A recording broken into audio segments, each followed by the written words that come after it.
Good evening and welcome to Johns Creek High School. My name is Tiffany Abasahan and I am a member of the Student Leadership Johns Creek Class of 2023 and a Johns Creek High School junior. Tonight, my fellow student ambassadors and I are looking forward to presenting 4 candidates who are vying for 2 offices of interest to Johns Creek voters in the November 8th election. As a side note, we would like to remind everyone that this is the last day to register to vote, which is October 11th. Make sure to mark your calendars. I would like to take a moment to introduce my ambassador peers. Here we have Brady Carnazale, who's also from Johns Creek, Varsha Nimrol, Shruti Balachandar, and Neha Gurram, who all attend Northview High School, Lakshana Ramanan, and Alicia Coley, who are both from Innovation Academy, and Aria Smith and Nicholas Stone, who both attend Chattahoochee High School. We want to thank Principal Shearer for permitting us to hold this debate here at Johns Creek. We are very grateful for this opportunity you have provided for all of us. Our student ambassador team would also like to thank Secretary of State Brad Raffensperger's office for supporting the ambassador program as well as the competition. Now, on to the candidates. This evening, we'll hear from both candidates for our State Senate District 14, Liz Hausmann and Josh McLaurin, and for our Fulton County Commission District 1, Maggie Goldman and Bridget Thorne. And Thorne will be speaking to you about that They will be speaking to you about this particular race. Very sorry, guys, it's been a long day.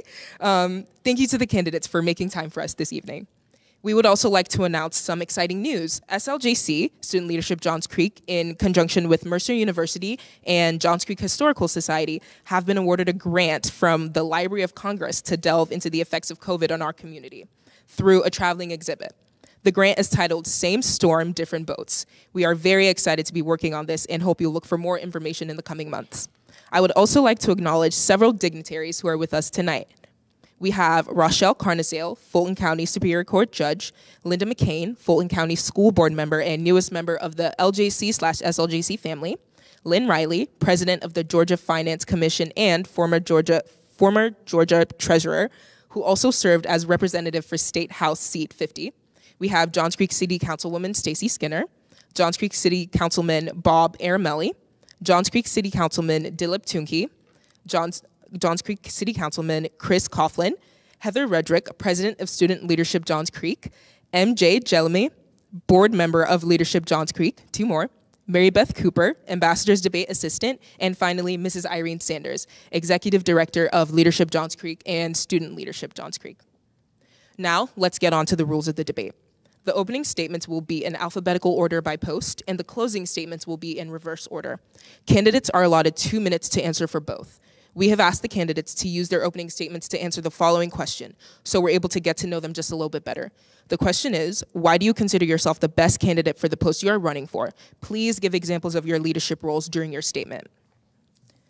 A question will be randomly drawn from a box by a moderator for each post, and at each post, the first candidate will have 2 minutes to answer, and their opponent will have 1 minute to rebut, and then the original candidate will be given an additional 1 minute to make their final remarks. We will also have a series of lightning round questions in which the candidates will either answer yes or no once instructed by me to hold up their answer. Please remember to hold your applause for the end of the debate. In addition, please do not interrupt the candidates as they are speaking. If you are asked not to do this twice, we will have to ask you to leave.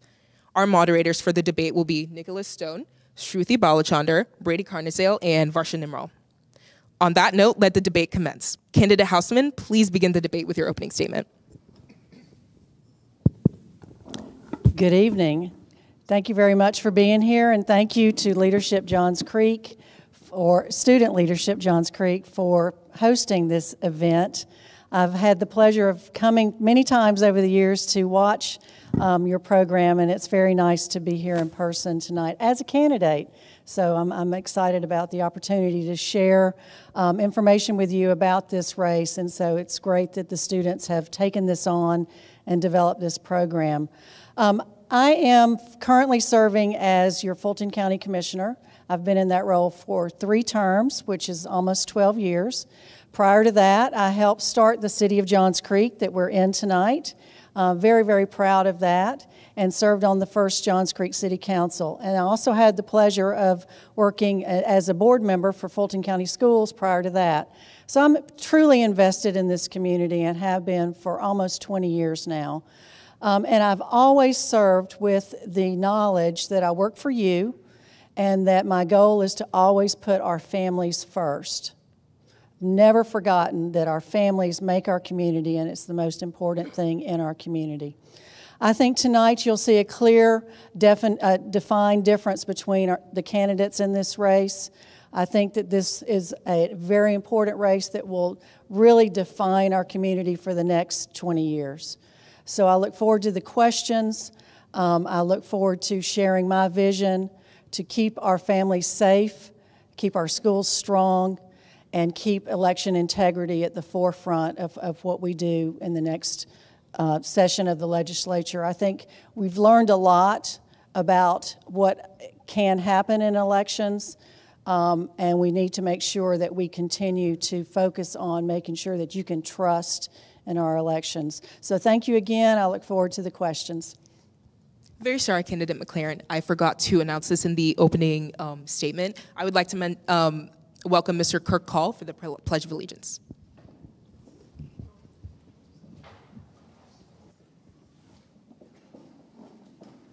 So sorry. On behalf of Principal Shear and the administrative team, welcome again to Johns Creek. Very proud to host this event, very proud of all these young people. So we're already standing, right? Pledge of Allegiance. I pledge allegiance to the flag of the United States of America and to the republic for which it stands, one nation, under God, indivisible, with liberty and justice for all. Thank you. Thank you for your patience.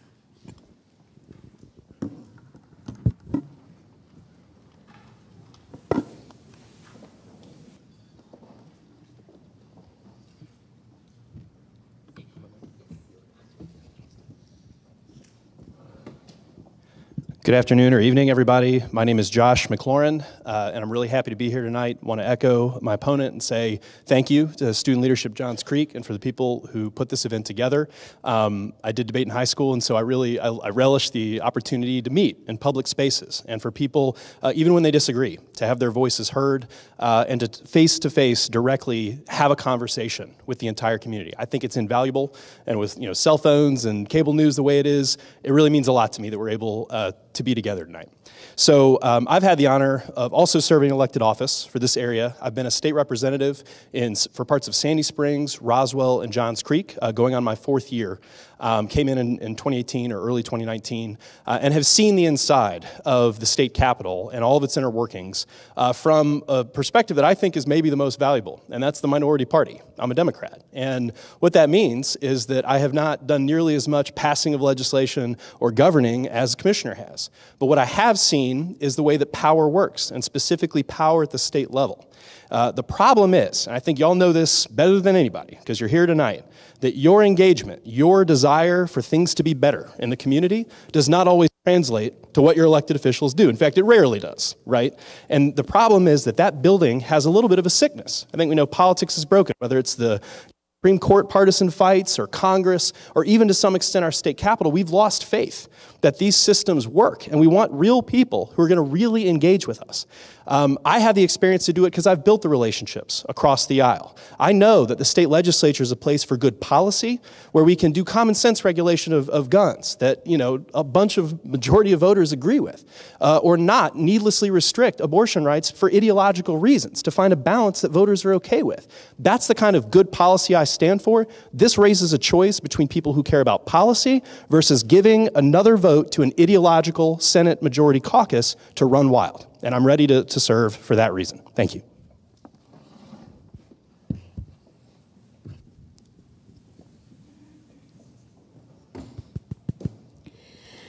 Hello, my name is Maggie Goldman, and I really want to thank Johns Creek High School and Student Leadership Johns Creek for hosting this debate. I really love this community here in Johns Creek. My husband David and I are raising our son Matthew here, and I'm really looking forward to serving as your commissioner. One of the most important issues that I've identified is the accuracy of our property tax assessments. As a realtor, I have helped over 800 people in the last 7 years appeal their property tax assessments. And I have seen how the inaccuracies in the assessments and the intimidation of the process of the tax appeal and the Board of Equalization process. I really want to make sure that we have accurate property tax assessments and that the tax appeal and Board of Equalization process is more accessible. I also believe that Fulton can offer accessible, efficient, transparent elections that are not influenced by election fraud conspiracies. I think COVID has also shown us that the Fulton County deserves a justice system that is fully funded with the district attorney's office, the courts, and the jail system to make sure that we relieve the backlog of cases and administer justice with due process. I'm committed to North Fulton. When I first moved here, I started the North Fulton NAACP. I also served as a Fulton Medical Reserve person who helped with the vaccination process when we started doing that. I am a member of Family Promise on the board, where we work with homeless families. We are members of Congregation Dor Tamid in Johns Creek. Let's see, I had lost my list now. I'll let Bridget go. Thanks. Thank you, Maggie. Thank you, Johns Creek leadership team, for hosting us tonight. Thank you all for being here. I'm Bridget Thorne. My husband Kenny and I, we lived in North Fulton for almost 27 years. We love it here. We raised our 4 grown children here. It's a great place to live, work, and raise a family. And the reason I'm running is I want to keep it that way for you and for future generations. I came here to attend Georgia Tech on a track scholarship, where I got my undergrad and my MBA. I also am working currently as a software designer, but I have a real passion for service in our community. So I've served our communities in many ways. I've served on boards, Alpharetta High School Foundation, YMSL board, Parks and Rec board, PTSA. I volunteered at charities all throughout North Fulton County, North Fulton Charities, Habitat for Humanity, foster cares, and senior services. I started the first track club up here in North Fulton, and it still exists today. My husband and I are active in our church, Passion City. But I want to protect our taxpayers. I see Fulton County throwing money at problems and not fixing problems. And with my engineering background, I hope to streamline issues, make our government more efficient, lower spending, lower taxes. I see crime as an issue. 1/3 of our budget is spent on the courts and the DA, the sheriff, and the jails. We need answers, we need solutions, because the courts are backlogged, the jails are overcrowded, and the crime is rising. I believe that elected officials should serve you, not political ambition, not their political party. And that's what I intend to do. From my experience of going down there for the past 22 months, I feel like it's the grassroots that needs to rise up and weed out the entrenched democracy. So I hope you vote for me. Thank you. Oh, sorry.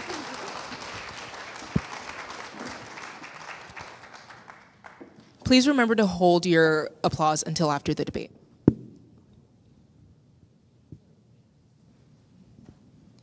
Good evening, everyone. As Tiffany said, my name is Nicholas Stone, and I am currently a senior at Chattahoochee High School. It is my honor to serve as one of your moderators for tonight's debate. For this first round, we will be asking a specific question for the 2 state seat 14, for District 14 candidates.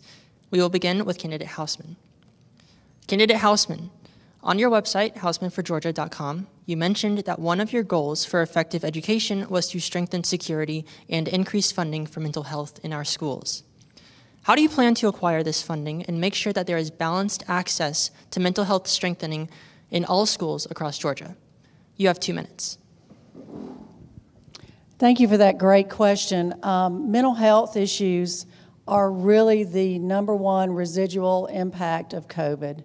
I think we all have recognized the toll and the problems that a lot of folks are facing now, readjusting back to everyday life and really understanding what the impacts of isolation for so long had on people.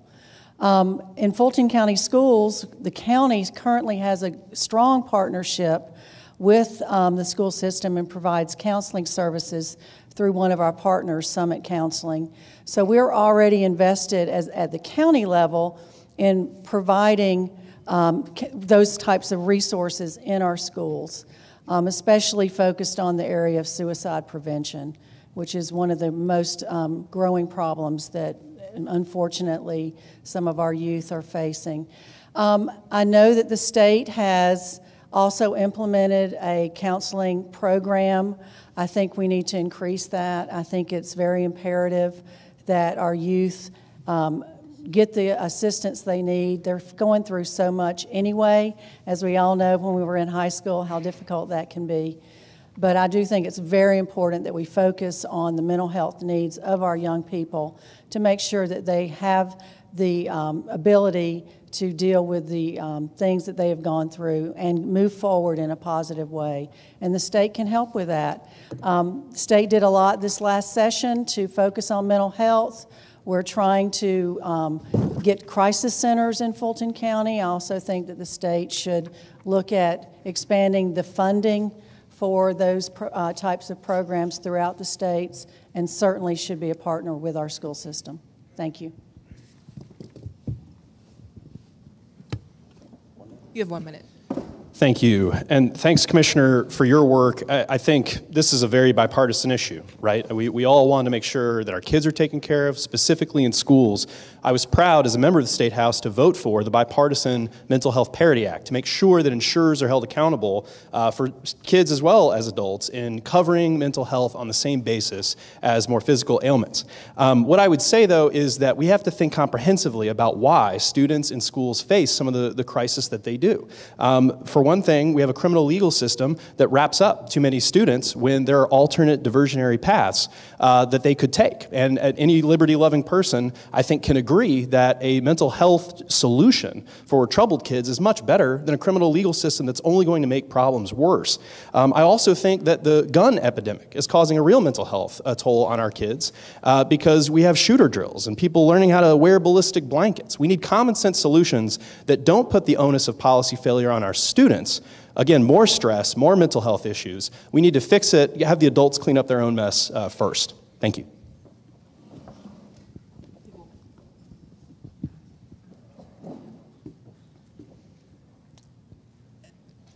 Part of the issue with COVID is that kids, unfortunately, found themselves in situations where they did not have the supervision that they might have normally had. And a lot of those kids really took advantage and did some things that they should not have done. And a lot of that can be somewhat traced to the mental health issue, but I would venture to say that it's a bigger problem than that. We've got a gang problem in our community. It's been very well documented that must be addressed.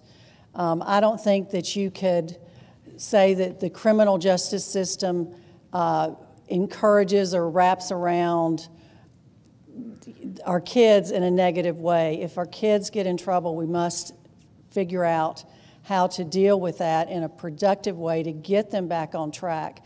But we can't allow criminals to run rampant in our community.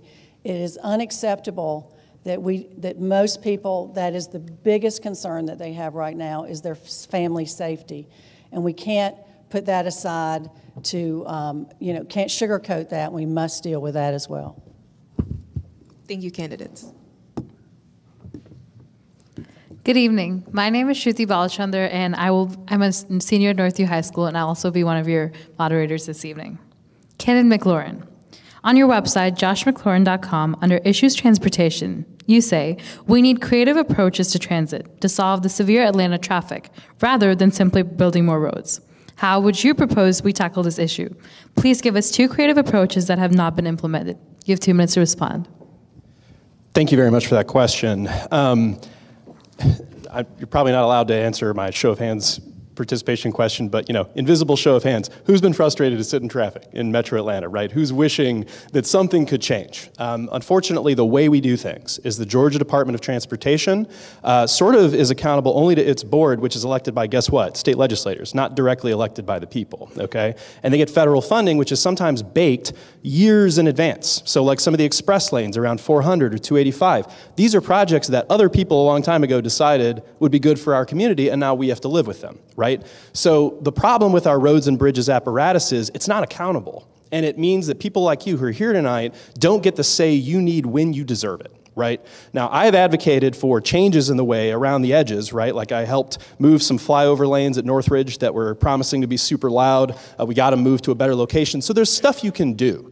But one thing that I did to try to change the way we think about this problem is I didn't pass. I wish I had. Sorry, I was getting ahead of myself. I introduced a resolution that would amend the Constitution to allow for our motor fuel taxes to go not just to roads and bridges, but also other forms of public transit. And again, this could be a local option. If a local community wants to add bike lanes or wants to be more creative in the way that it spends money, and it doesn't have to be MARTA either. It can be light rail. It can be rapid bus, right? These are ideas that we should at least have the option of considering. Again, this is about choice. It's not saying you have to use roads and bridges, you have to use, well, right now we have you have to use roads and bridges, but being more creative about transit does not mean you have to use one particular solution. It means that we get to have discussions in the present moment, not years after the fact, after it's already baked, to decide what our community wants so we can reduce congestion, make our places, our communities where we live, a healthier, freer place to live. And I think both parties should be able to agree about that. Thank you. Candidate Hausmann, you have 1 minute to respond. So that's another really great question, and quite frankly, we've done a lot in our local community to deal with that. We established a T-SPLOS program to address normal daily infrastructure issues that we never had funding for before. And the cities manage those projects. They go to their community. They fully vet what the community wants, lots of community engagement.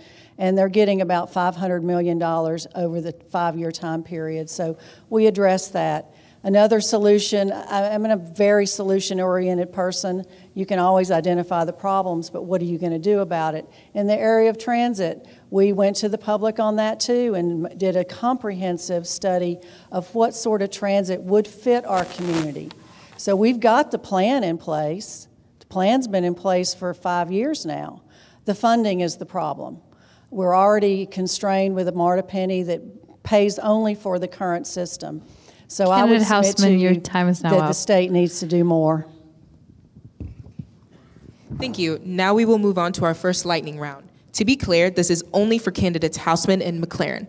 The first question, please choose your own answer and, when instructed, hold up your cards. The first question is, do you support legalizing casino gambling in Georgia? Please hold up your cards now. Next question. Do you believe in limiting Georgia congressional terms? Please hold up your cards now. Last question. Do you believe that all residents, including undocumented individuals, should have the right to vote in Georgia? Please hold up your cards now. Thank you. 1 moment, please. We would like to give a rebuttal to candidate McLaurin for his question. Very sorry. I'm sorry about that. And this is to the transportation piece. Here's what I'll say, and this is going to come off as potentially harsh or partisan, but it's not that I don't trust Commissioner Hausmann on some of these things, it's that I don't trust the caucus that she's going to join. I want to be very clear. Commissioner Hausmann has served Fulton County for years, but the caucus she's joining is more ideological, more partisan, and wants to run away with its own power. And the thing that I don't trust is that if she is put in a position of power with that caucus, she'll add a vote to people who don't want transit, who don't want creative solutions, right? And she's only one vote, you know, and I don't want to come off as harsh, but I think that voters need to understand that this is part of a system. And we can talk all day about the solutions we'd like to see, but real accountability is understanding what happens at the Capitol. And one thing I've been proud to do is speak truth to power. And when people in the majority are acting like they're acting on a solution, but they're not, the response needs to be, hey, we wanted creative transit solutions. We wanted to expand these funding sources. Why isn't it happening? We don't need just words. We need a caucus that's going to act. Thank you very much. We will now move on to our first rotation of the Fulton County Commission District 1 questions. Good evening, candidate Goldman. My name is Brady Carnesale, and I'm a junior right here at Johns Creek High School, and I will be your moderator for this evening. Now, candidate Goldman, there has been talk that the state of Georgia is considering taking over the Fulton County Board of Elections. What 2 specific things do you believe could be done to improve elections in Fulton County? You have 2 minutes. Thank you for this question. I'd actually really like to discuss the issue of what happens if the state were to take over our elections board. So quickly, last year, in July, there was a risk that if we did not fully fund the elections on that day, it was like July 14th, Richard Barron sent a letter out to cities indicating that Fulton County may not be able to run the city elections for the cities. And there just happened to be 4 Democrats that day to pass the funding, and they just happened to only be 3, the previous 2 votes. If for some reason that money did not get passed and Fulton could not perform an election, I think that would be an opportunity for the state to come in and say, well, you didn't do your actual job of running an election, so we're going to come and take over your elections board. And my fear with that is that they would push aside the 5-member board and install 1 election superintendent who would then have full authority over challenges to voters, which is a big thing that's happening in the state right now, and also the certification of our votes. We have seen in counties in New Mexico and Pennsylvania this year, boards that have just refused to certify votes out of a gut feeling of fraud. Don't even have any evidence. And so I want to make sure that we at least put on an election and fully fund it to make sure that we do not open the door and roll out the red carpet for the state to come and take us over. Now, they may come anyway, but we should not make it as easy for them as that. I'd also like to say there's a lot of logistical issues at the county for elections, but there was no fraud in the 2020 election, and that is what the independent investigators report said, regardless of the other claims that it makes. Please refrain from applauding until after the debate. Remember to be respectful to our candidates and the debate we have put together. Thank you. If we ask you guys to stop interrupting more than once, we will have to ask you to leave. You may go on. I think my 2 minutes was up. Candidate Thorne, you have 1 minute to rebut. Well, my opponent's a little misinformed.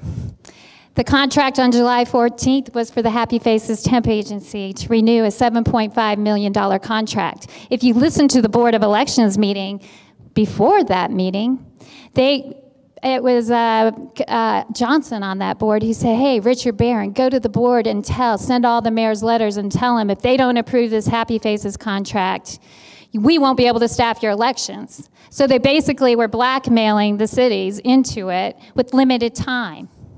The Happy Faces contract, if you looked at the State Board of Elections, their auditor that came and audited Fulton County told them they must stop relying on temp agencies.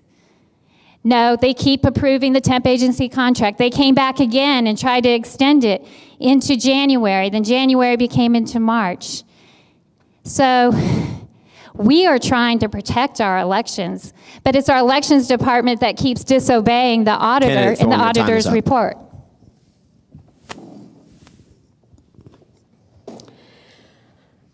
The independent auditor's report did indicate that it would be preferable if we relied less on temporary staffing. And I'm not opposed to looking at a community-based staffing solution, which has been suggested. However, I need to see that phased in a way that guarantees we are actually going to be able to staff the early voting. We can hardly staff election day. In fact, there were polls in the last election that weren't even open or risk not being open.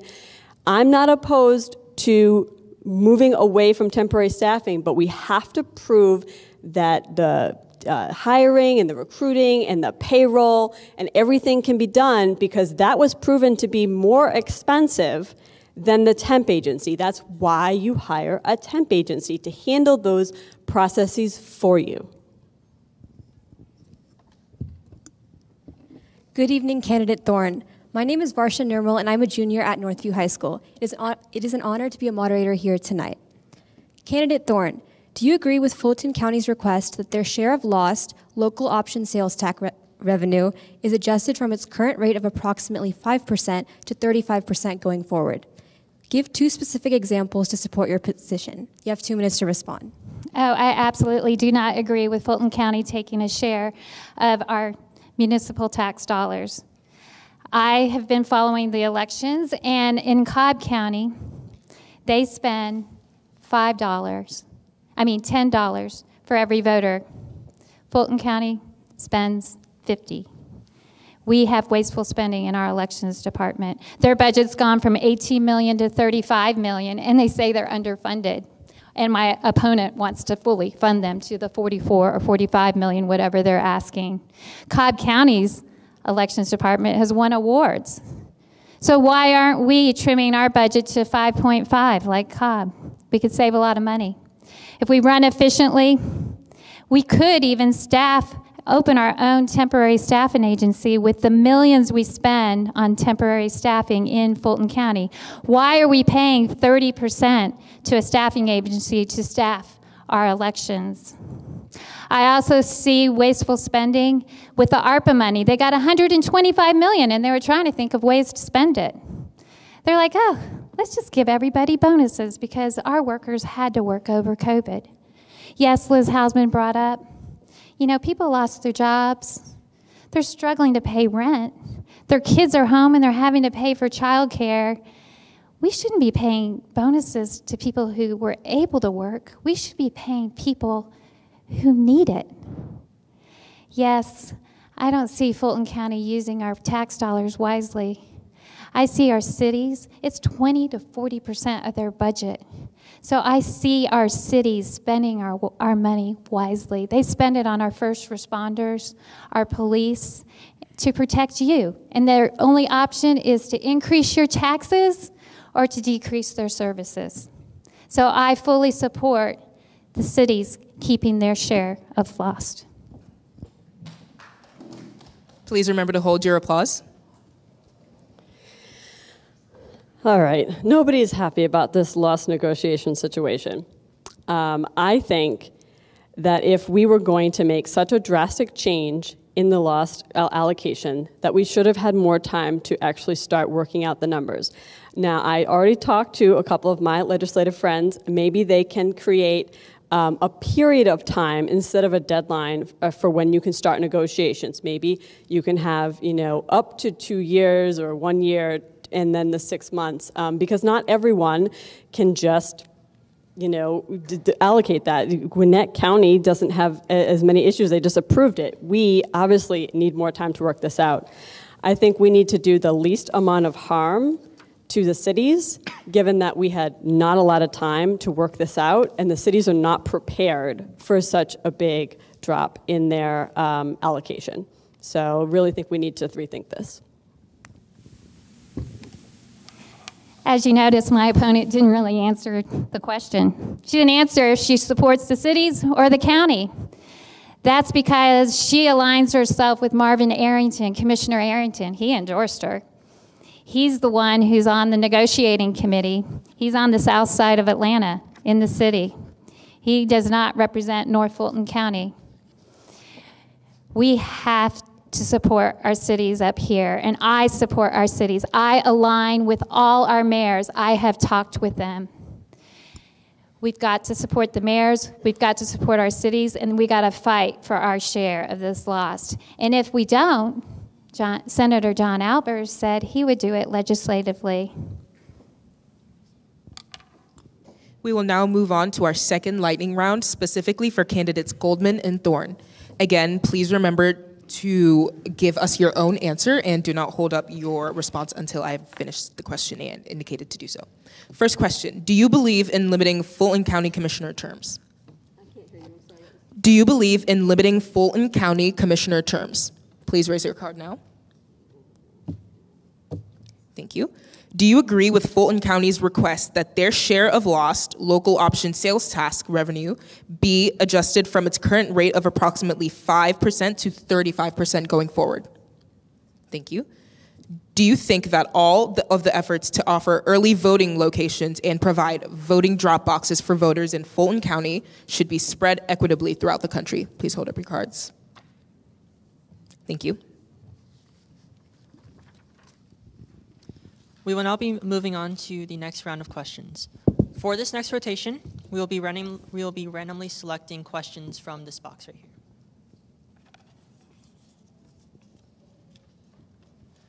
Candidate Hausmann, how many more kids needs to be affected by gun violence before appropriate action is taken? End quote. This was the question that echoed throughout gun violence protests following the tragic incident at Marjorie Stoneman Douglas High School. However, the accused shooter passed a background check for the firearm he used. What is your proposed plan to ensure a gun-free zone in our schools and communities? You will have 2 minutes to answer. Thank you for that question. There's nothing more tragic than a shooting incident that affects our children. No one wants to see those types of situations. The schools are faced with that task, and there's a lot of effort that's going into making sure that our schools are safe.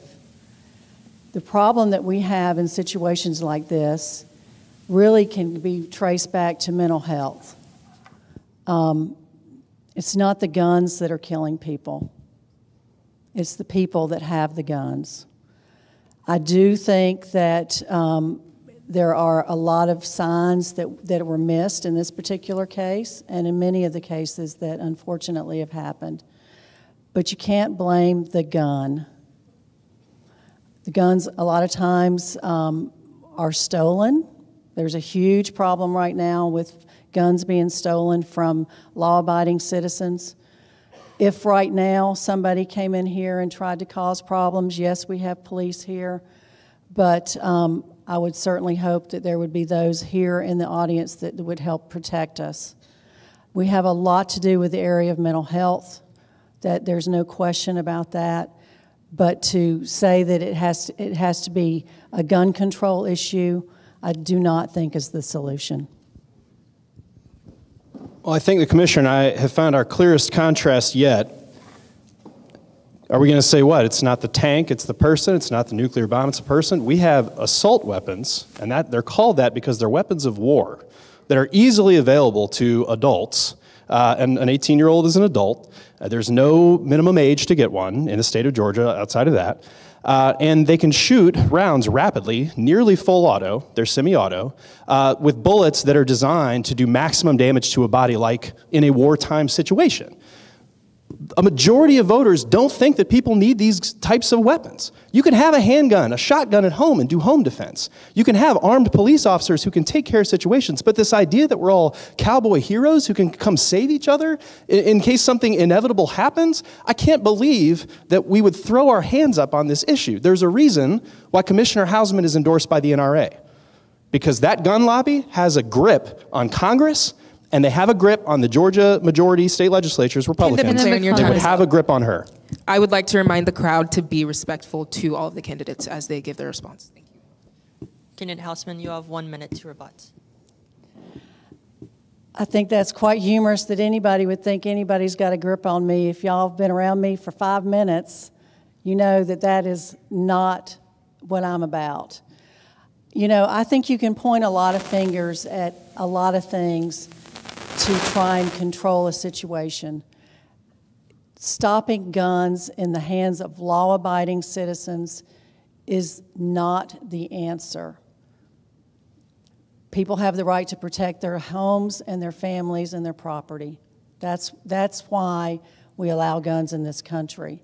We have to make sure that our kids are well educated, that they understand the dangers, that the guns are safely stored. There has to be a lot of precautions when you're around firearms. But to say that the gun is the problem is just simply not true. But the bottom line is, I'm a free thinker. I'm not going to be controlled by anyone. And to just say that's pretty ludicrous. Ken McLaurin, I will now also be drawing a question from the box.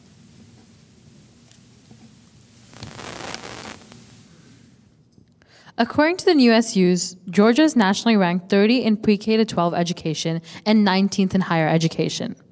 What would you most likely like to see change in Georgia's public school systems to make sure that all our children receive the best educational opportunities in the nation? Please list 2 specific improvements you'd like to implement. You have 2 minutes. Thank you very much for that question. I will start with the 2 bullet points. Number 1, universal pre-K, and the problem is facilities, right? We've got a wait list of people, but we need space for those students to be able to be in.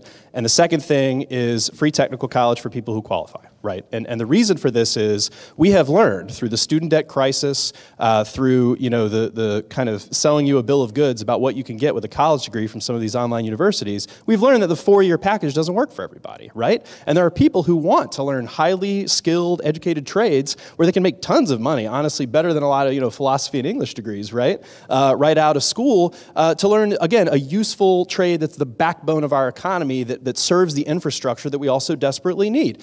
These are things we could fund if we had the political will to do it. Well, folks, we've got a $6 billion surplus, more than that, from the last year because the economy's been rebounding after some of the COVID problems we've had, and we can use that money in an intelligent way. Here's the problem, and it's been so frustrating for me at the state legislature. We have so many people who are ideological. We have so many people who know that a lot of the public's only paying attention to a 30-second soundbite, right? So they can say things like big government bad, small government good, and then get away with not funding these critical services, right? Real public policy, real representation requires taking a little bit of courage, going past that soundbite and realizing that if we as a state, if we as Georgia want to fund some of these things, and Commissioner Hausmann and I agree when it comes to transportation, we do need to fund these things. Same thing's true for education. We need to use that surplus intelligently to provide a pathway for hundreds of thousands of people in Georgia to get the education they need and to be better prepared for the 21st century economy. Thanks very much. Candidate Hausmann, you have now 1 minute to respond. So those were 2 pretty good ideas, and you've been in the House now for 4 years. Have you passed a bill? Have you introduced anything about either one of these issues? I mean, that's what you go down there for. If you feel passionately about some issue, do something about it. Have you done anything about it? We can talk all day and identify problems. That's easy for anybody to do, but what are you going to do about it is the issue. It was mentioned earlier about being in the minority. I've been in the minority on the Fulton County Commission the entire time I've served. I've learned to cross party lines, work with my colleagues to get things done. That's what you have to do when you serve. You can't be ideological on every issue. You must learn to communicate your positions, passionately talk about the reasons why things need to happen, and work with people to make it happen. Not just, throw your hands up and say, I'm going to speak truth to power. Thank you. Well, Commissioner Hausmann said it. You got to work across the aisle. You got to work with other folks and other parties to get things done. I can't physically introduce a bill on every single issue that I care about, but neither can any of the other representatives who are there. You focus on the battles you can win. And what I will say is I've voted for tons of bipartisan, Republican legislation that enhances the quality of our public schools. I've also voted against legislation that I thought was ideological that hurt our public schools. So, some of these issues, you're really not going to find a huge difference on us as individuals and potentially even from a party perspective, but I think it is important to articulate a vision, even if you can't get there tomorrow or the next day, because that's, you know what you're getting. You know that if that proposal comes to the table, that's the way I'll vote, and I will support those programs, again, universal pre-K and free technical college. So, I hope that this exercise isn't so hopeless and pointless that we can't talk about things that we can't immediately do tomorrow, but I would invite you all to share that vision, because that is, I think, the next step for us in education. Thank you. Thank you. We will now move on to our next lightning round with only candidate Hausmann and candidate McLaurin. As a reminder, please choose your own answer, and when instructed, hold your cards up. First question, do you support legalizing recreational marijuana in Georgia? Hold your cards up. Second question, do you believe that all residents, including undocumented individuals, should have free health care in Georgia? Hold your cards up. Thank you.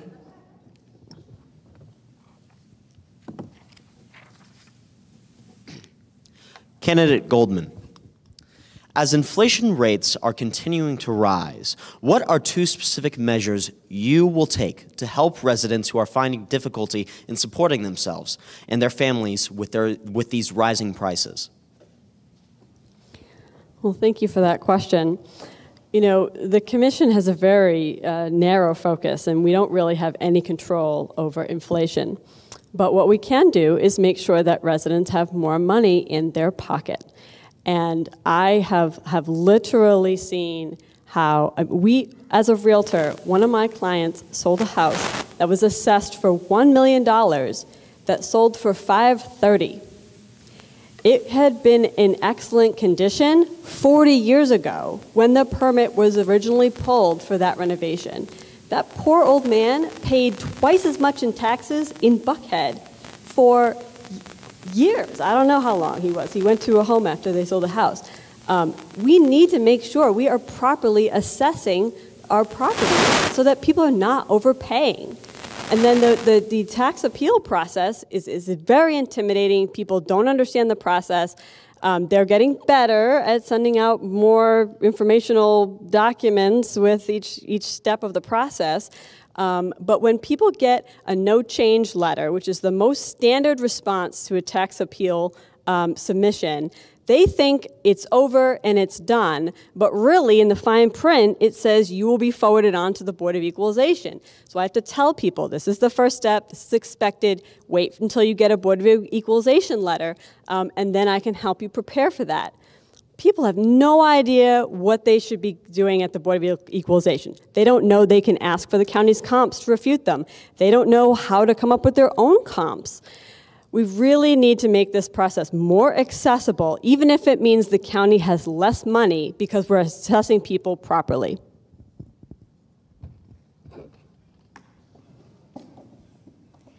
Well, I've had meetings with the Board of Equalization because my opponent was saying that you have to drive downtown and you shouldn't have to go downtown. He's like, oh no, Bridge, you can Zoom.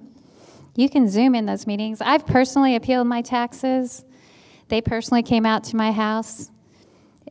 It was a process, but we need it to be the process. But my main point is I want to make your taxes so low you don't want to appeal your taxes. You don't have to appeal your taxes. There's so much wasteful spending in Fulton County that I want to make sure that the county is operating efficiently, spending your money wisely, and keeping your taxes low, and keeping more money in your pocket, and also not taking it away from the cities. So we need to streamline my engineering background. I hope I see process. That's what I have an eye for. I hope I can do that. One things I'll mention about the assessor process, right now it is a very complicated calculus problem to come up with the value. And I was told in 2018 by Dwight Robinson, who's not there anymore, that they were going to move to more of a process like DeKalb does, which is more like a regular appraiser if somebody came to your house. They come up with 3 to 5 comps, they do an adjustments on those properties based on your subject property, and then they average them out, and you can understand it as a taxpayer. But when you do a Board of Equalization hearing in Fulton, they can't explain to you how they got your value, so they literally play the game of providing comps because the state requires them. In fact, this is the one thing we do need to fix. You should not have to go to a Board of Equalization hearing in order to get your taxes frozen. That is literally something that tax professionals came up with to charge people to go to hearings.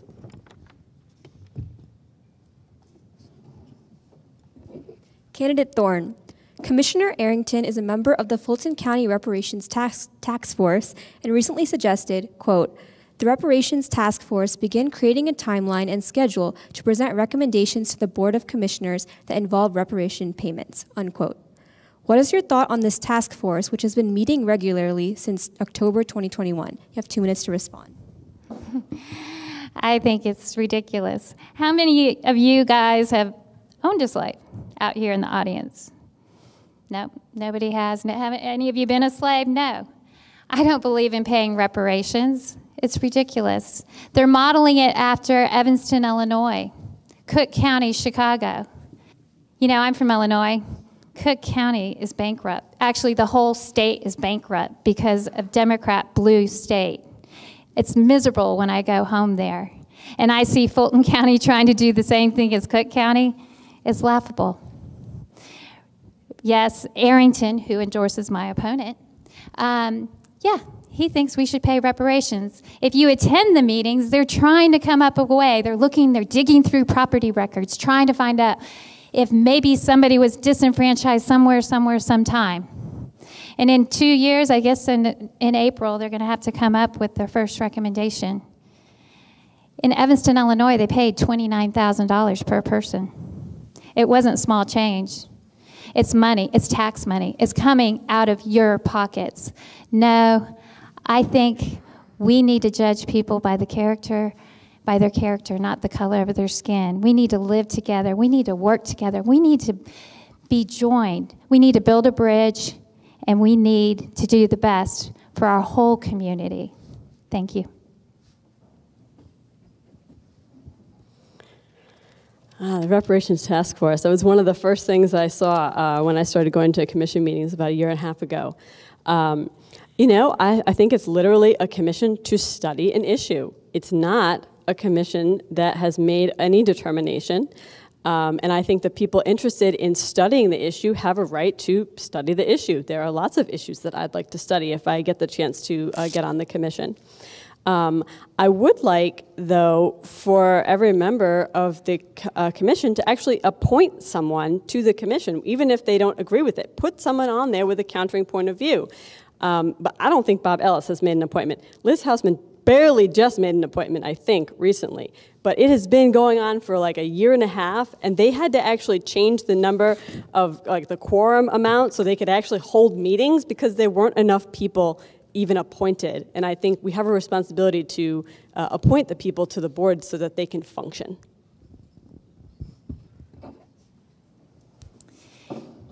Yes, another member on there is probably a friend of Maggie's, Khalid Camus. She stood on the steps with him when she was talking about how the Happy Faces contract has got to go through to save our elections.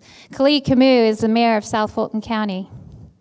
He says he's a socialist.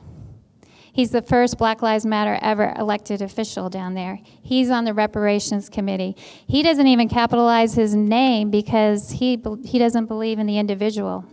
He believes in community. Yes, we need to work together. We can't have this divisive rhetoric that's just separating us between black and white. We've got to look for the best of everybody. This is a time where we don't need to have a reparations task force that's trying to look and say, okay, how did you harm me? How did you do this? We just need to work together and use that money to help the people that really need the money. Thank you, candidates. We will now move on to our next lightning round between just candidates Goldman and Thorne. There will be 3 questions in this round. Please choose your own answer, and when instructed, hold up your card. First question, due to the pandemic, in-person shopping has decreased significantly and online shopping has skyrocketed. Are you in favor of providing tax stimulus packages to real estate owners that repurpose commercial properties to median and low-income housing? If you want, I can repeat the question. Okay. Are you in favor of providing tax stimulus packages to real estate owners that repurpose commercial properties to median and low-income housing? Hold up your cards. Thank you. If Georgia were to pass legislation to implement critical race theory in schools, would you support Fulton County schools implementing the same policy? Put up your cards. Thank you.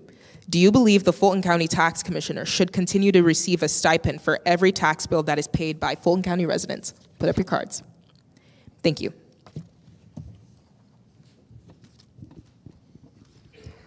We will now move on to the third rotation, to our 4-state seat District 14 candidates.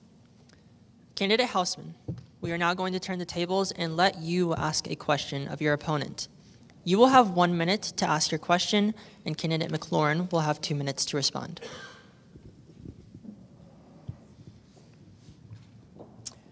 Thank you.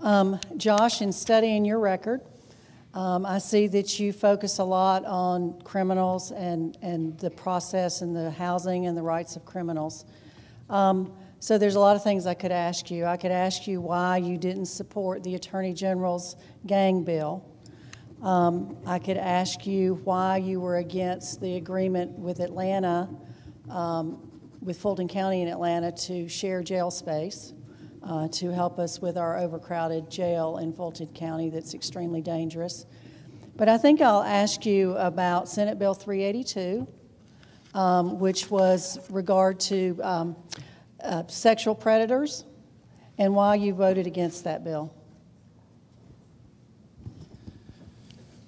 Thank you, Commissioner. I'm going to invite everybody to join me in a place that is not just a 15-second soundbite, because that is how politics works, and that's how that question proceeded.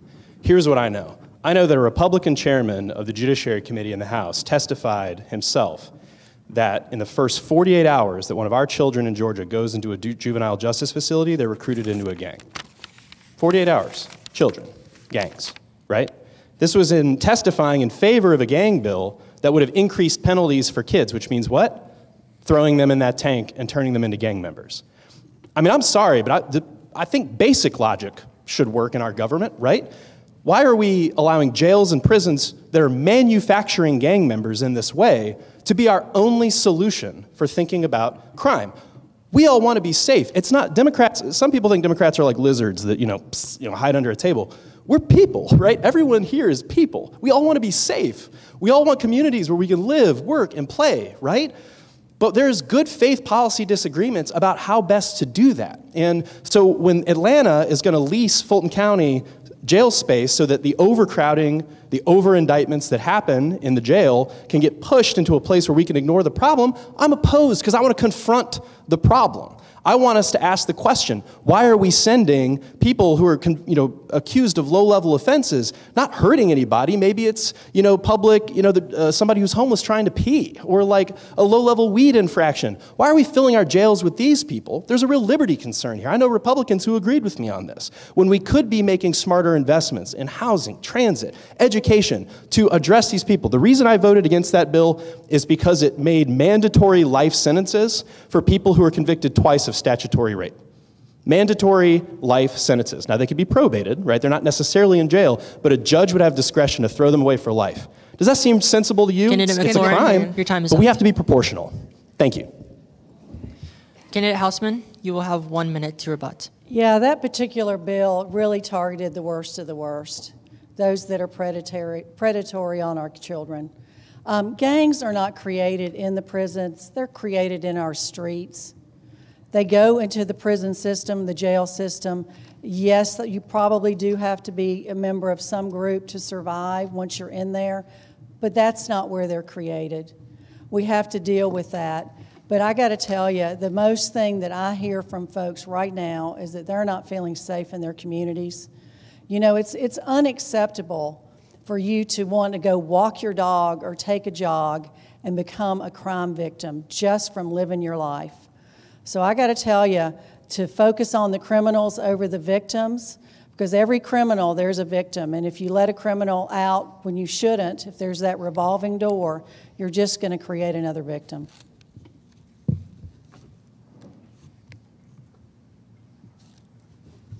Do I get time or no? No. Yeah. Okay. That's Yeah. it. Ken McLaurin, we will now turn the tables on you. Ken McLaurin, we are now going to turn the tables and let you ask a question of your opponent. You have 1 minute to ask your question, and candidate Hausmann will have 2 minutes to respond. Please go ahead. Sure. Ever since the Supreme Court in Dobbs overruled Roe v. Wade and sent the question of abortion back to the states, it's made a lot of legislative changes right across the country. And one of them is that Georgia's 6-week abortion ban became real law, meaning that after 6 weeks of pregnancy, abortion would be criminalized in the state of Georgia. Just a yes-no question. It's one question. Do you support that 6-week line? And I mean, if you want to keep going, I would ask you, would you oppose any attempts to make it even harder to get an abortion in the state of Georgia? I figured you'd ask this question. I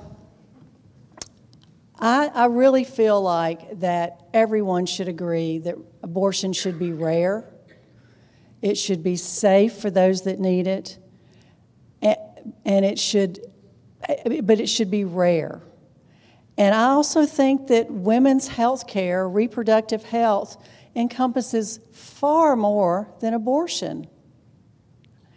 I mean, we should be looking at the entire holistic women's health care if we're going to really care about women's health care.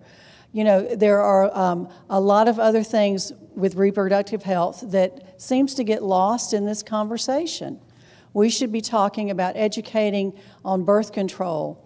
We should be talking about how women should take care of themselves. We should talk about cancer screenings, mammogram, ovarian cancer screenings. There's far more to this conversation than just abortions. To think that someone that has a miscarriage can't get the treatment that they need is ridiculous. Of course we should not even suggest such of a thing. But I think that we should all agree that abortion should be very rare and safe and secure for those that need it. And there should be some exceptions for rape, incest, or the life of the mother. I think that's just common sense. Commissioner Hausmann did not answer the yes/no question. And what we're stuck with across the country is doctors who wait until the moment a mother might die before they can claim a life of the mother exception because they don't want to be prosecuted. We have ectopic pregnancies that can't necessarily get treated, right, because they would qualify medically as an abortion. Medicine, if we want to talk about cancer, medicines that treat cancer, but also have abortifacient elements that can't be prescribed because doctors and pharmacists are worried about criminal liability. Folks, this is crazy town. And it has been unleashed on us by the Supreme Court. And I think two observations are key from what you just heard. One, Commissioner Hausmann won't commit to reducing restrictions on abortion in the state of Georgia that have already gone too far. It's 6 weeks. A lot of women don't even know they're pregnant, right? And number two, she still cannot show that she will not fall in line with a caucus, which, by the way, I think it's good to have women in the Republican caucus, but out of 34 Republicans right now, 32 are men.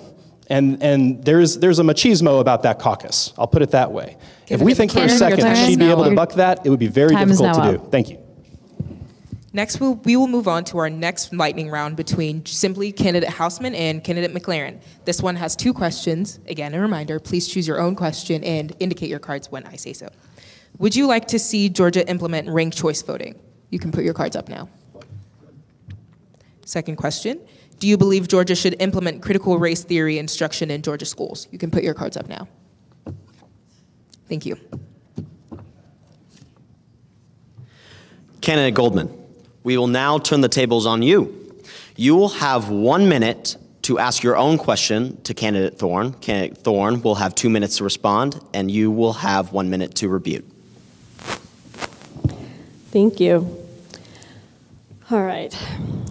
What the actual commission does is very confusing. Nobody actually knows. When I started running for this race, I had to educate my own community about the role of the commission. So I can understand that perhaps my opponent isn't exactly sure of what the commission does.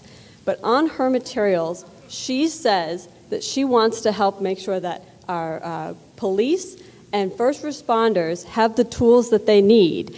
When we don't have any of those, we have a very small group of people that do the 2 miles that we have in the complex. She also mentions that she wants to prevent overdevelopment. Well, Fulton doesn't do any zoning in North Fulton. We don't approve any projects in North Fulton. So I just think that those are really misleading things that the commission doesn't actually do and are really just there to turn out her base, but aren't educating Candidate people Goldman, about what your is time actually is now working. Up. Thank you. Well, I don't think it's on my website, but I do. I support our first responders. I think it's important. And I know Fulton County doesn't. But we do give money to do our courts, our jail, our sheriff, and our DA. And they are very important because they work with our local law enforcement as well. The second thing you brought up was, I can't remember, the overdevelopment. Yes. Yeah, we don't have any issues with zoning or anything, but we do have a Fulton Development Board, an FDA. Mike Bacher is Liz Hausmann's appointment on the board, and he's doing a very good job. And they can give tax abatements so that companies can come in and develop in your area. Here in Johns Creek, you just got the Boston Scientific that came here. And former Mayor, Johns Creek Mayor Bacher, said he will not put any development in a city that the mayor doesn't approve of. So we do have control over development in cities, and we need to make sure our appointment on that board, it's very crucial, because they can give a tax abatement and you can have something come in here that you don't want. If your commissioner and your mayor don't get along. So it's important that we align ourselves together. It's important that we support our mayors and our mayors support us. I've met with all the mayors in this area, and we are lock in step. I fully support them. They fully support me.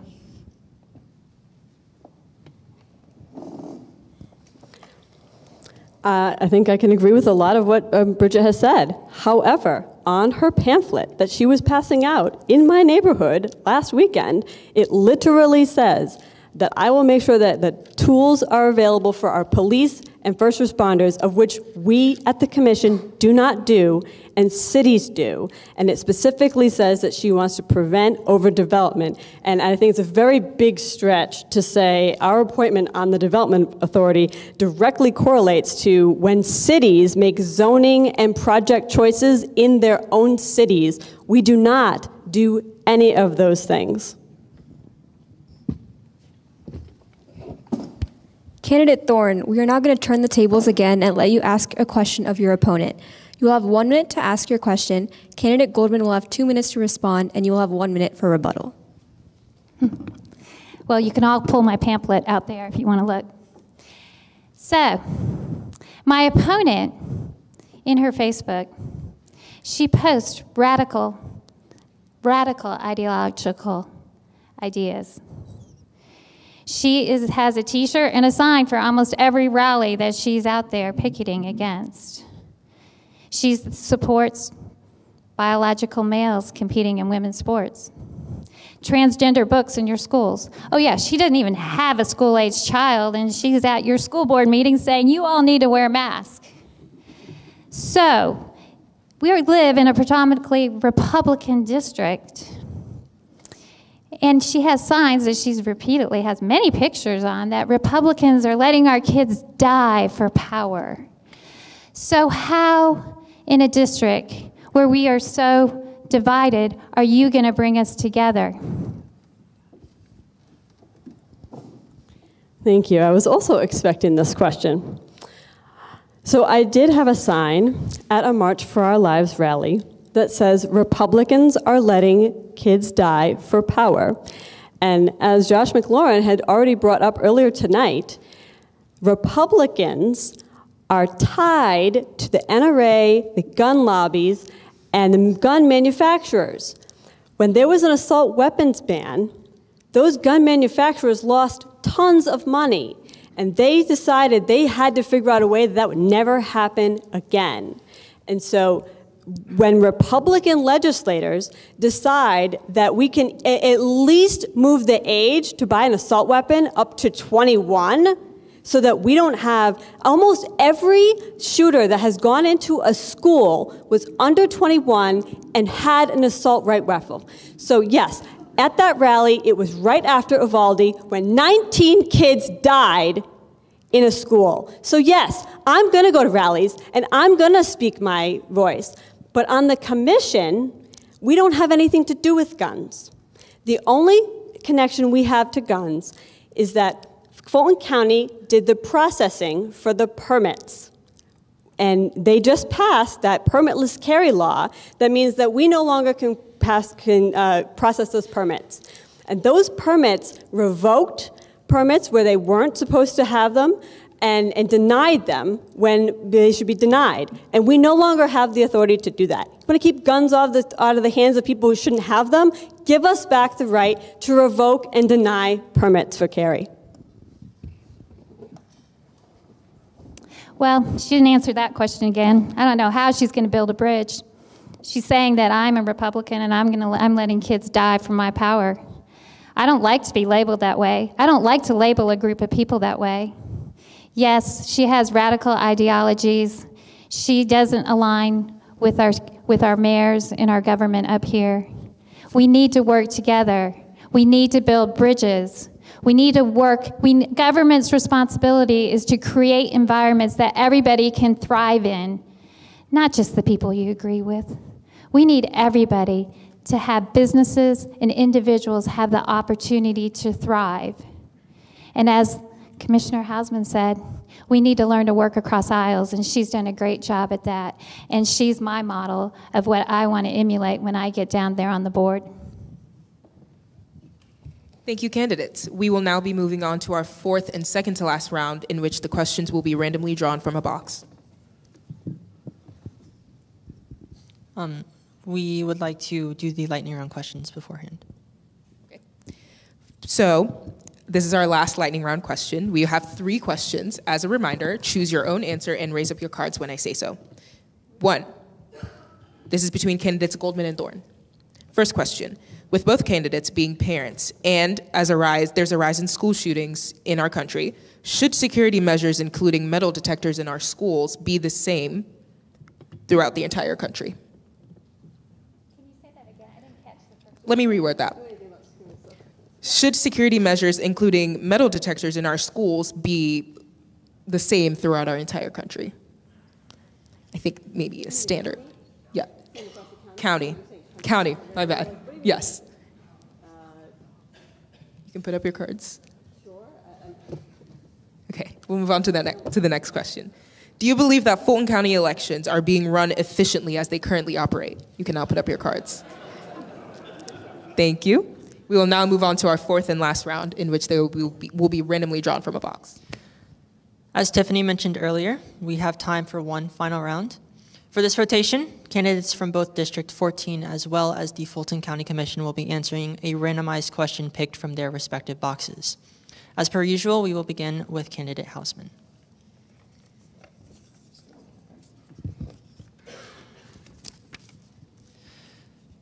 Considering the evolution of the American policing model and society's imperceptions as representatives of the states, where do you see the current policing model is at, and where would you like to see it go? Please provide 2 specific statements of what you would like to see as modifications to the system.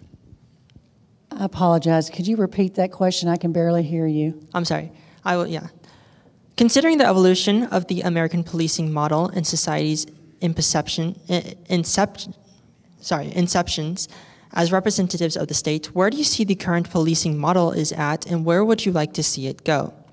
Please provide 2 specific statements of what you would like to see as modifications to the system. You will have 2 minutes to respond. Thank you for that question, and thank you for always letting the lady go first. You know, it's really, really an important issue that we're facing right now is the disconnect over the last few years between the police and our communities, and a lot of our communities. I think in Johns Creek, we don't have this particular issue like we are seeing in other parts of our county and in our state. Community policing works. When the police are engaged in the community and they get to know the community members, the trust level is there. You know, the police are designed to protect and defend us. They are there as our resource and our protection. In Fulton County Schools, for example, they are inviting police officers to come into the buildings and have lunch with the students. What a great idea. You know, not to be only called on in the event of some unfortunate emergency, but to be part of that school community and to engage with those students. So I think it's really important that we get back to the basics, that we provide the right training, the right resources, the right equipment, and the right salaries for our police officers. I mean, they have to make split-second decisions that can be life or death. And they are constantly being criticized, and negativity is pointed in their directions. And they're, in a lot of cases, afraid to do their jobs. The school shooting that was just mentioned with the unfortunate 19 deaths, those cops stood there for almost an hour. I mean, you know, were they afraid to go in because they didn't think that the department would have their back? We have to have their back. We have to provide the right resources, the right training, but we have to support them when they're doing their jobs. Candidate Hausmann, your time is now up. Candidate McLaurin, you will have 1 minute to rebut. Also, I apologize for my stuttering. There was a typo on the question. I'm not sure that the police officers in Uvalde who waited and didn't go into the classroom were worried about the difference between $50,000 and $90,000 a year. I think they were worried about the fact that the active shooter had an assault weapon and could overpower them and the equipment that they were given. Please remember to refrain from the key here is we have to be practical about what we're asking police to do. Commissioner Hausmann is right about one thing, and that is that we are leaving police to clean up messes that the government, the state is not investing in otherwise. Mental health, domestic strife, we are using a hammer to hit every nail, one hammer. The two reforms that I would put into place are, number one, if a police officer is fired from one jurisdiction, they shouldn't be rehired by the next jurisdiction. That's basic, right? We all want to weed out bad apples. That's a great way to do it. That's specific. Another one would be to bar chokeholds and other unnecessary escalations of uses of force that aren't proportional to the situation. With training, and she's right, with community engagement, police can be a force for good, but they have to exist within a community where we are comprehensively doing what we need to do to keep people safe. Your time is now up. Candidate Hausmann, you will have 1 minute to rebut. Yeah, the police have a really tough job right now.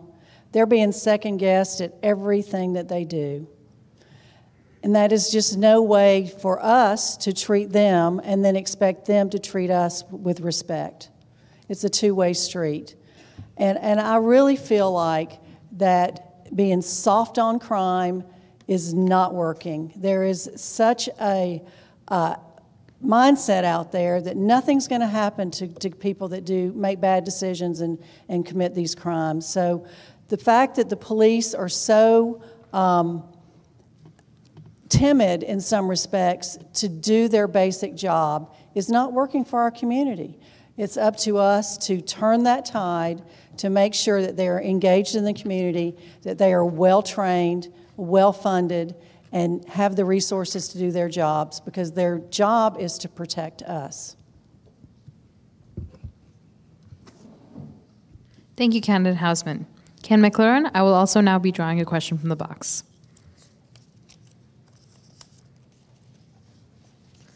What is your overall stance on health coverage in Georgia? And if you see a need for improvement, what would you propose and how would you fund and implement this plan? You have 2 minutes to respond. Absolutely. I'll start by being completely honest with you. To me, healthcare is a human right. And what that means is when we leave people to die, leave people to suffer needlessly, we are not only doing the wrong thing, but we're leaving ourselves to clean up for it later. It is federal law that emergency rooms have to treat people who walk through their doors. So what do hospitals do? They have to squeeze the costs, right? They have to make all of us pay more for the services that they have to provide uncompensated, because we make a moral commitment halfway. We put our foot in the door of believing that all people deserve treatment, but we won't actually follow up as a society with the commitment that we need to make. So the first and biggest thing that I would do, and my party's been calling for this for years, ever since the ACA was passed, is to expand Medicaid under the ACA. It's not just Democratic states that are doing it, it's Republican, good government, fiscally responsible states that are doing it as well. And the biggest sell I can give you of any party is we've already paid those federal tax dollars. Those are federal tax dollars that have already left the state.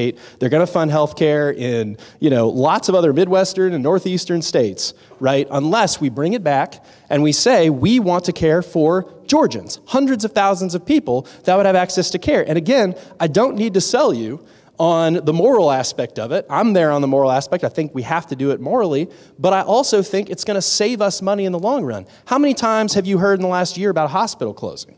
I mean, it used to be only rural hospitals were closing in Georgia, and we wouldn't get as much coverage in the metro Atlanta area. Now we're facing the music. Now we see what happens when we don't have a full commitment to making sure that care is compensated the correct way.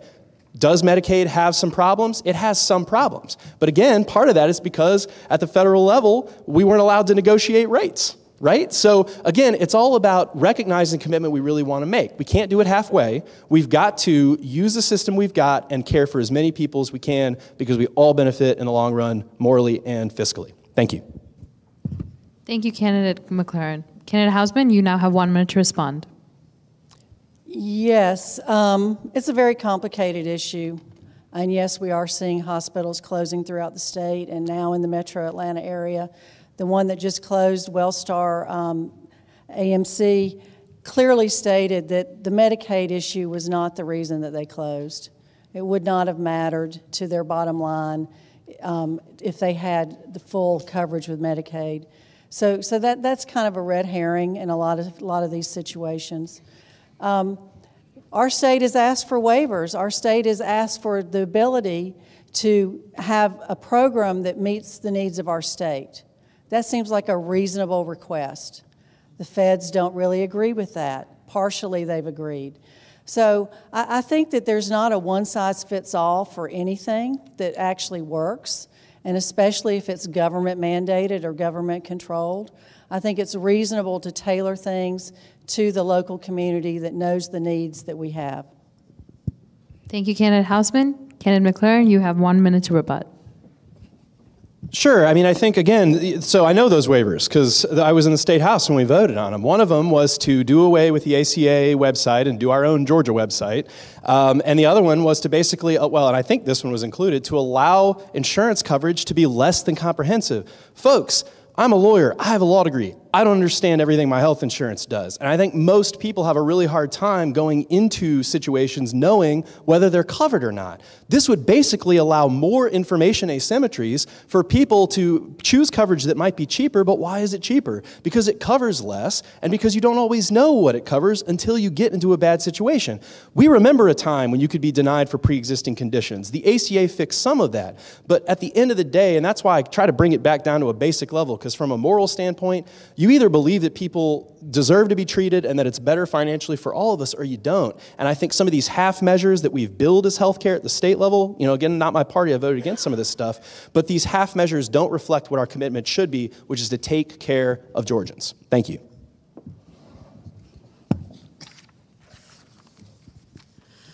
Candidate Goldman, what would you do to address the backlog of cases that affect the Fulton County Superior Court?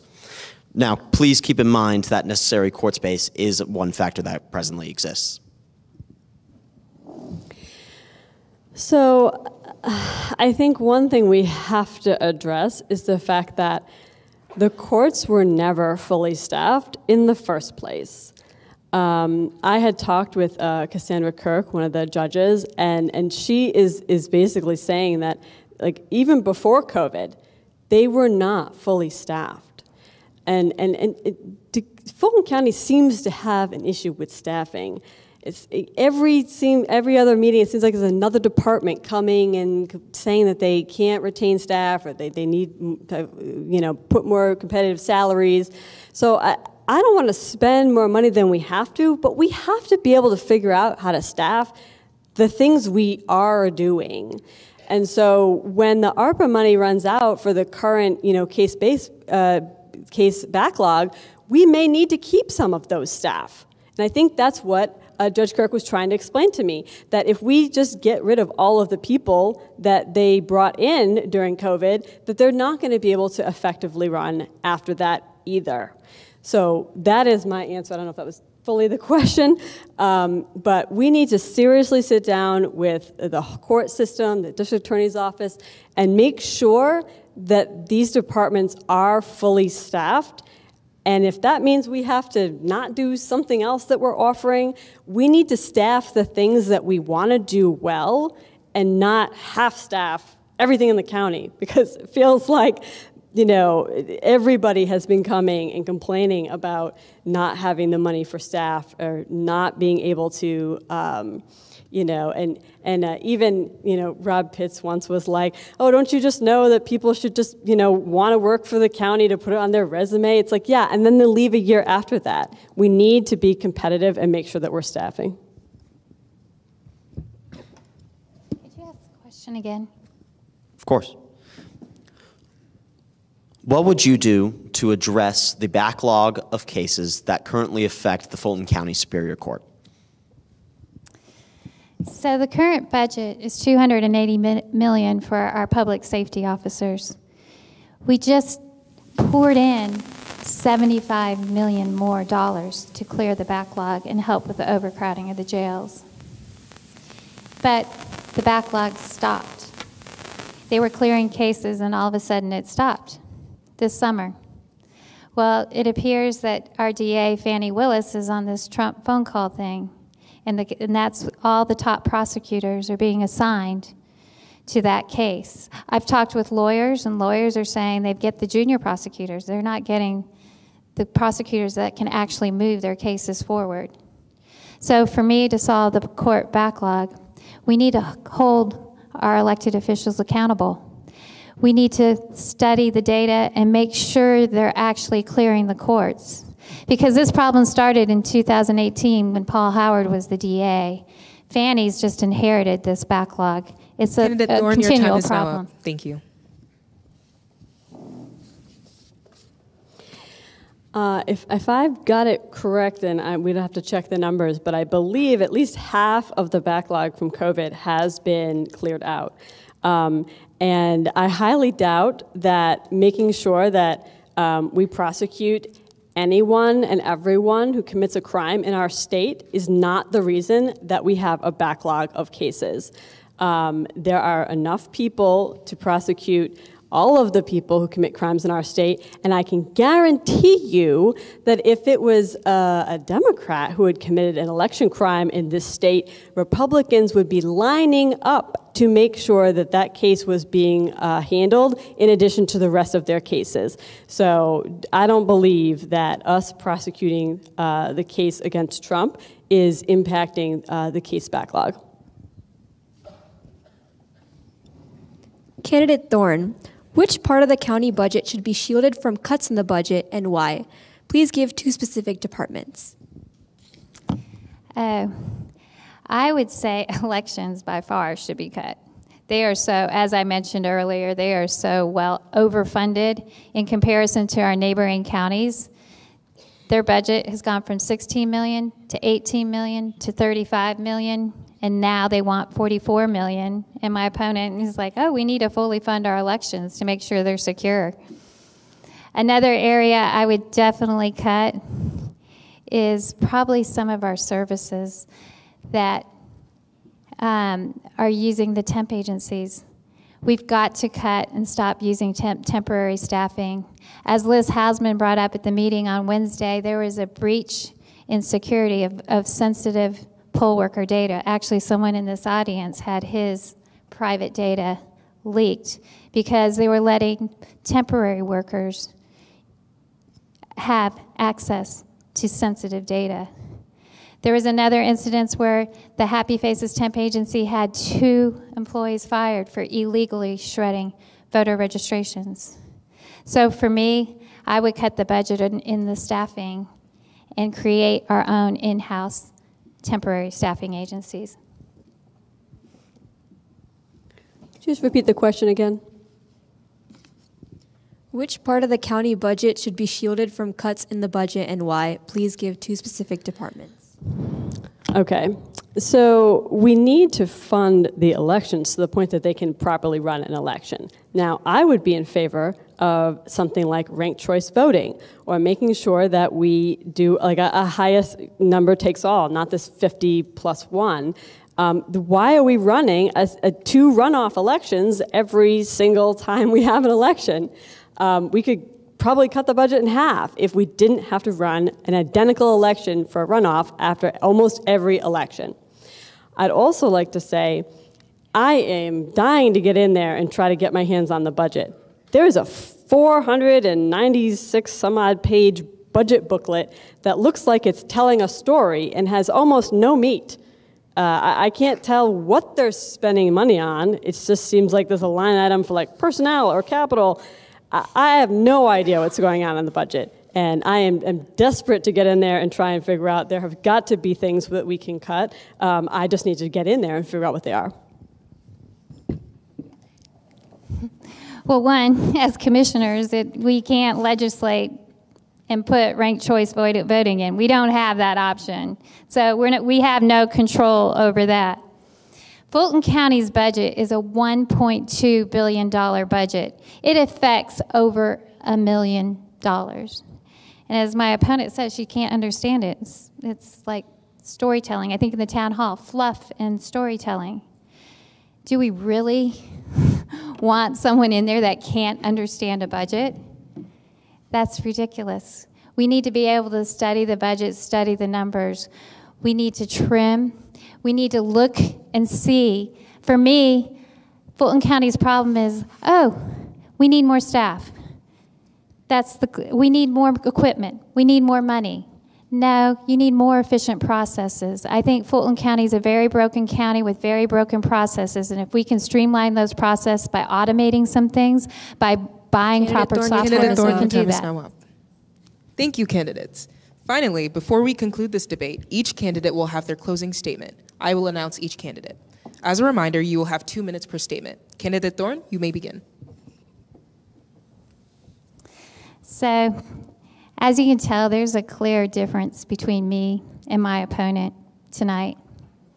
My opponent moved here a couple years ago, and the way she's going to all these meetings and complaining about everything in the cities, it seems like her moving here from Decatur, she's not real happy that Johns Creek isn't like Decatur.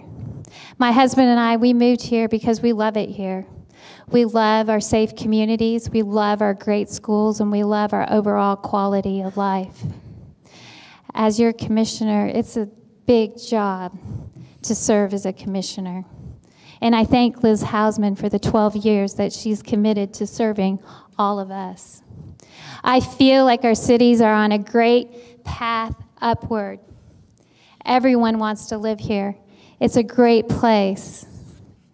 So, all our mayors, our city councilmen, they've done a great job on putting us on a great path, and I want to continue that path. So you've got a choice tonight. You can vote for my opponent, and we'll probably take a different route, maybe look more like Atlanta or Decatur and their policies and their values. Or you can vote for me. I align with your mayors.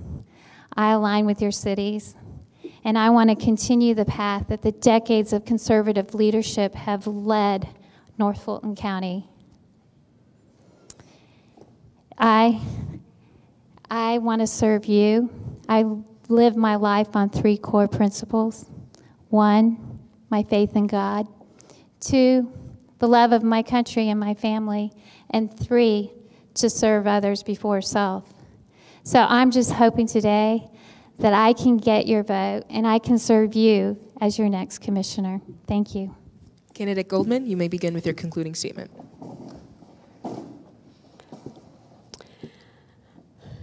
I would encourage you to go and look at the budget book on the Fulton County website and tell me if there are any numbers in there that actually reflect what we're spending money on. I suppose if you looked at that and they have like a little budget checkbook thing and like a checkbook. There's like 3 different places you have to go to try and piece together what's going on. I think that could be a lot clearer. And even when we tried to figure out the millage rate this year, I could not come up with a cohesive, easy way to explain the budget to residents so they could make an informed decision about the millage rate. I'd also like to say that I have 6 commissioner endorsements, not just Marvin Arrington, but Natalie Hall, the commissioner in District 4 in Fulton County. The former Fulton County chair, Dr. John Eves, has endorsed my campaign. Kirkland Carden, who's the District 1 commissioner in Gwinnett. Ted Terry and Steve Bradshaw are both commissioners in DeKalb.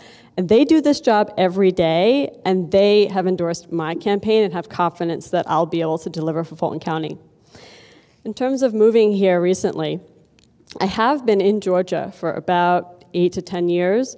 We did live in Decatur, we did live in Grant Park, and now we live in Johns Creek because my husband's job is in Peachtree Corners, and he was driving Peachtree Corners to Grant Park every day, and that was not working out. I also used to live in blue districts, and so there weren't a lot of opportunities for me to run for office, and I have had an interest in serving in a public capacity since I have a master's, an undergraduate degree in political science. When I moved up here, there were opportunities for things to run for. And I immediately got involved and started going to commission meetings and figuring out what the issues were and talking to residents and figuring out what they want so I can be the most effective commissioner for District 1. I hope you'll consider me. Thank you. Candidate McLaurin, you can now give your concluding statement. Thank you. I just want to echo again my gratitude to Student Leadership Johns Creek, the organizers of this event. It is so important for us to do this. Again, my name's Josh McLaurin. I've been honored to serve North Fulton, the State House, for going on my 4th year. You know, the commissioner and I have both served North Fulton for a little while. We've both legislated on some of the same issues. I mean, when it comes to elections, I passed a bill out of the House, didn't pass the Senate, but it was a local bill to press the reset button on the Fulton Elections Board after waits were 5 hours long in 2020, because nobody likes that, right? It's not good for democracy, right? So it was responsive to that issue. When the spa shootings happened, I dropped a bill for a 5-day waiting period because there's some impulsiveness in mental health that we can find a way around with smart, common sense regulations of guns that a majority of voters support. And when it comes to transit, I told you about the resolution to try to open up the way we use motor fuel taxes. So both of us have served, both of us know our way around the building, but I know my way around that building. I know my way around the state capitol, and I already have relationships with Republicans in the state house and the state senate, and a ton of Republican voters in the district who understand intuitively. We want policy, we want cooperation out of our representatives. We don't want ideology. We don't want political posturing that does nothing but win re-election. And, you know, I took a risk. Actually, when I voted no on that bill, I thought about this campaign, and I thought, I'm going to get hit for this bill because people aren't going to understand it, right? Because in 10 seconds, you can make up a scary story about why somebody did something, but I'm here now. And if you want to take more than 15 seconds to get to know me and understand why I care about the safety and the prosperity of this community, then I invite you to do that. I welcome that. I know I'm talking to a lot of people who don't support me tonight in this room, and I'm okay with that because that's what this is about. And if we really believe in democracy and election integrity and all the things we're talking about, it's because we're willing to show up just like this. I'm excited to keep serving you, really want to be your state senator and keep doing this work. And like I said, my door is open. Really, really happy to be here tonight. Thank you very much. Candidate Hausmann, you may give your concluding statement. Thank you, and I echo the thanks to the students. Y'all done a great job tonight. Thanks to the community that came out. This is really great to see the interest in tonight. I hope you've learned a lot. I think that you can see the real differences here in your choices, because it is ultimately your choice. I think the main difference here is do you want someone that has a proven track record of getting things done? If you do, I'm your girl. We're standing in a building that, you know, is here because when I was on the Board of Ed, we had to change our plans that were normally a 60-acre site to find a site that we could build a high school in our community where it was needed, and we built this beautiful building. That wasn't an easy thing to accomplish. I think I've got a record of finding solutions to our problems in every area that I've served. I've heard a lot tonight from my opponent that might know how to get around the Capitol building. He might have introduced a lot of things. I don't know how many of those have passed. I think you have to learn to work with people to actually have a solution that people agree with that becomes part of the law, part of the process to move forward. And that's what I'm about. So I humbly ask if you would allow me to continue to serve you. I'm fully invested in you. My priorities are keeping our families safe, keeping our education system safe, and keeping our economy strong. We haven't really talked much about our economy tonight. We're blessed in our state that we've got conservative leadership. For the 9th straight year in a row, we're the best state in the nation to do business. We tend to take that for granted now. But if there's a leadership change in our legislature, then we'll lose that advantage. So I ask for your support. Thank you. Thank you, candidates. We have now reached the end of this debate. Thank you to all candidates that participated.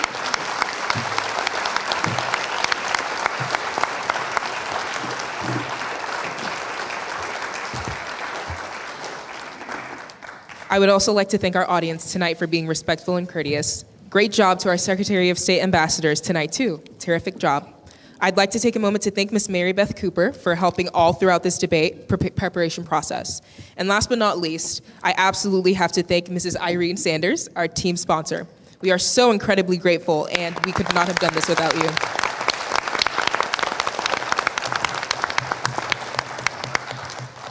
You have provided incomparable mentorship to each and every one of us, and I'm proud to call myself a student ambassador because of you. Thank you for everyone for attending this debate, and please remember to vote on November 8th or use any of the early voting options. Candidates, please remain on stage for a photo with our ambassador team, and any of the LJC board members or dignitaries, please join us on stage too. Thank you, everyone.